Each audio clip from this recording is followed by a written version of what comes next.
एखाद्याच्या नामात इतकं हरवून जाणं शक्य आहे का, की प्रत्यक्ष देव दारात आला तरी आपल्याला कळू नये?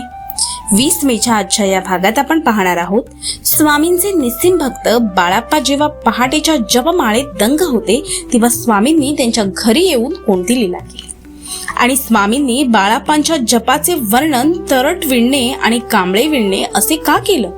ही रंजक प्रचिती नक्की पहा. नमस्कार, श्री स्वामी समर्थ. आपल्या नित्य स्वामी दर्शन या सिरीज मध्ये आज आपण नामातील एकाग्रतेचा आणि स्वामींच्या अपार वात्सल्याचा अनुभव घेणार आहोत. स्वामींचे एक परमभक्त होते बाळाप्पा. ते दररोज पहाटे 4 वाजल्यापासून नामजपाची माळ घेऊन देवाच्या स्मरणात मग्न असायचे.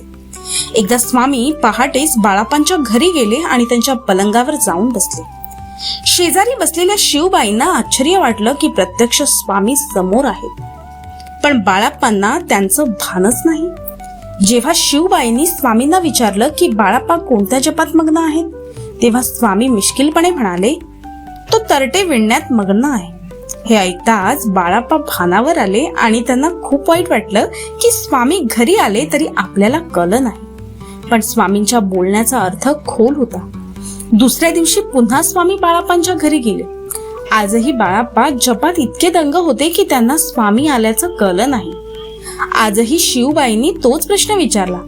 तेव्हा स्वामी हसून म्हणाले, आज बाळाप्पा कांबळे विणतोय. याचा अर्थ असा होतो की बाळाप्पांच्या जपाला आता पूर्णत्व आलं होतं. जसा कांबळा ऊब देतो तसाच बाळाप्पांचा जप आता इतरांनाही शांती आणि ऊब देणारा ठरला होता.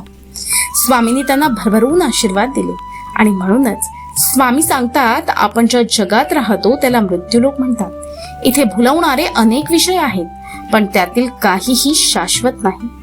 केवळ भगवंतच शाश्वत आहे. या संसार सागरातून पार व्हायचं असेल तर भगवंताच्या नावाची होडीच कामाला येते. म्हणूनच सदैव नामात राहा. स्वामी म्हणतात, भिवू नकोस, मी तुझ्या पाठीशी आहे. प्रत्यक्ष भगवंतालाही भक्ताच्या घरापर्यंत खेचून आणणाऱ्या या नामस्मरणाच्या शक्तीबद्दल तुम्हाला काय वाटतं? कमेंटमध्ये श्री स्वामी समर्थ नक्की लिहा. उद्या 21 मेच्या नवीन प्रचितीसाठी चॅनलला सबस्क्राईब करायला विसरू नका आणि भिवू नका. स्वामी तुमच्या पाठीशी आहेत. श्री स्वामी समर्थ.